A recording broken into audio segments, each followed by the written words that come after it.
We have done Ek, explained Ek, Omkar, and Satnam. Now, today, let's go for the next name that emerged from Guru Nanak's lips as he had probably gone through the massive, grand experience of enlightenment. Because that was the Ek Omkar Satnam Karta Purukh that came out from his mouth. The enlightenment cannot be explained in words, but these are probably the closest words that come to enlightenment. Now, a lot of what I'm going to tell you now has been inspired by a YouTube called Nanaknam, where they explained Karta Purukh. So, if you would like to know more, please Google Nanaknam and the Mool Mantar, and there maybe go to the fourth, which is called Karta Purukh.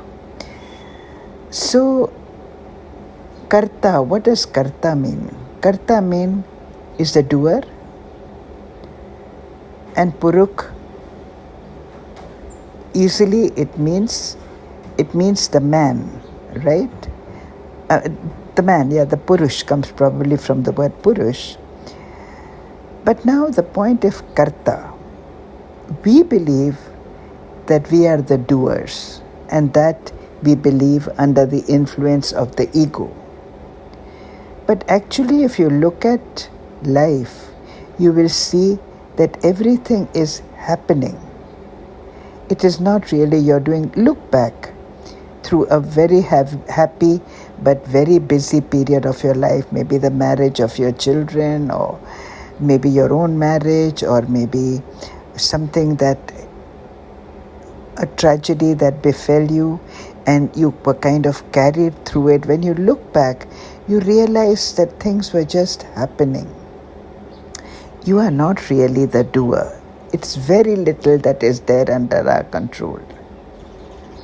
So actually what he's saying, that probably the words that emerge from Guru Nanak is that Karta Purukh, the man who actually does. And obviously, in my mind and also what was said in the video, is that Purukh is the being.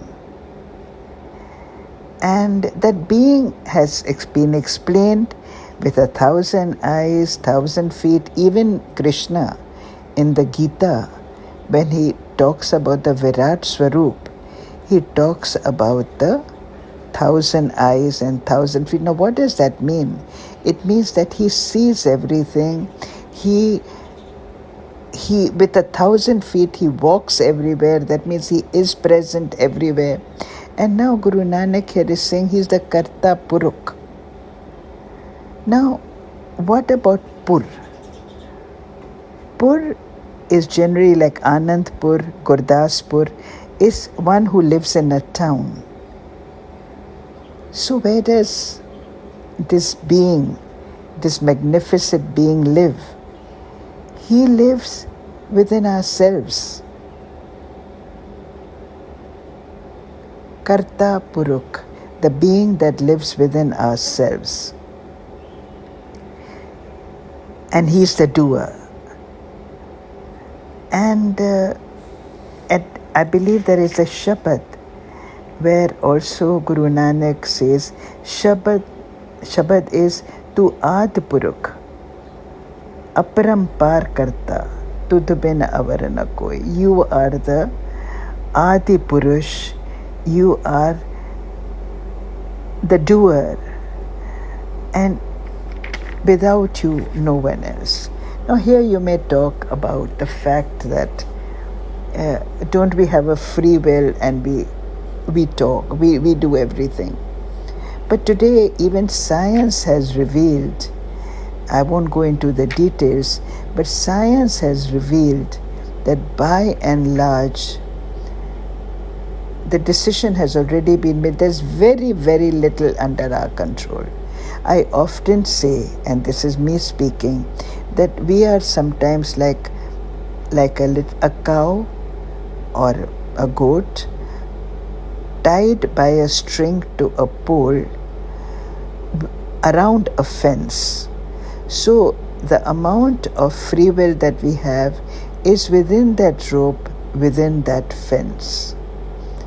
So that little will that we have, if we practice over lives, over lifetimes, because we believe in the karma theory and the incarnations, the reincarnation of being, we have to use that time to our benefit. So, yes, that is it. Think about it. The Karta Purukh, the one who resides within us and is actually the doer. And that little will that we may have, we have to build up over our lifetimes so that it becomes our tendency, so that it becomes our sanskar, and so that towards doing good, our hand moves more freely than towards doing something hurtful to anyone else. Until next time.